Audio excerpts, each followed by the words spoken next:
ఏ విధంగా ఉందండి? అది వాళ్ళు నిర్లక్ష్యం చేశారండి. వాళ్ళు ఏమో నీట్‌నెస్ లేదని ఏమో సలహాలు చెప్తున్నారు కానీ మాకు మెయిన్ రీజన్ కావాలి సార్. ఎందుకంటే అది నీట్‌నెస్ వల్ల అది మాకంటే అంత అవగాహన లేదు. కానీ ఇంత పెద్ద ఇన్ఫెక్షన్ రావాలంటే ఇది సీరియస్ మ్యాటర్ సార్. ఇంకో 8 డేస్ పడుతుంది రికవరీకి అంటే మీరు ఆలోచించండి. కిడ్నీ పైన, లివర్ పైన, లెస్ లంగ్స్ పైన కూడా కొద్దిగా నీళ్లు వచ్చినట్టు డాక్టర్లు చెప్తారు. అవి క్యూర్ అయిపోయిందని అన్నారు. కానీ ఇంత ఘోరం ఇన్ఫెక్షన్ అయిందంటే అక్కడ ఏదో జరిగింది సార్. ఇంత 5గురికి అయింది సార్. చిన్న ఆషామాషి కాదు. 5గురికి ఒక్కళ్ళు ఫెయిల్ అయితే ఏమన్నా అనుకోవచ్చు కానీ 5గురికి ఇట్లా అయ్యే పరిస్థితి అంటే ఇది చాలా ఘోరం. దీన్ని గవర్నమెంట్ కూడా నిర్లక్ష్యంగా తీసుకోకుండా దీనిపైన కఠిన చర్యలు తీసుకోవాలని మేము కోరుకుంటున్నాం సార్. అంటే అక్కడ ఉన్నటువంటి మందులు ఏవైతే ఉన్నాయో ఎక్స్పైర్డ్ అయినటువంటి మందులు వాడడం వల్ల ఇది విధంగా జరిగిందా?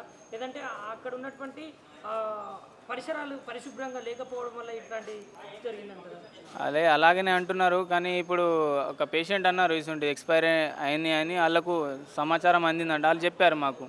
మాకైతే దాని గురించి కొద్దిగా అవగాహన లేదు. అదే ఇది నిర్లక్ష్యం అని నేను చెప్తున్నాను సార్. Government hospital Banswada. ఇప్పుడు ఐదుగురు అని చెప్పారు కదా, ఐదుగురు ఇక్కడే ఉన్నారు.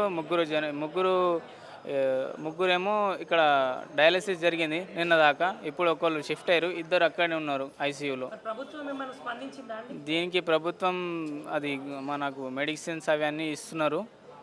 దానికి మీ దగ్గరికి అధికారులు మాట్లాడారు. మాకు ఇది హరీష్ రావు గారు వచ్చారు. మీకు ఏమైనా భరోసా ఇచ్చారు? భరోసా ఇచ్చారు. వాళ్ళు చెప్పారు ఏమైనా అయితే మాకు చెప్పండి, ఏమైనా మెడిసిన్స్ అవన్నీ కావాలంటే కూడా మాకు చెప్పండి, మీకు అన్ని దాకా మేము ఉంటామని మాకు హిమ్మత్ ఇచ్చారు సార్. భరోసా ఇచ్చారు. రాలేరు సార్, వాళ్ళు రాలేరు సార్.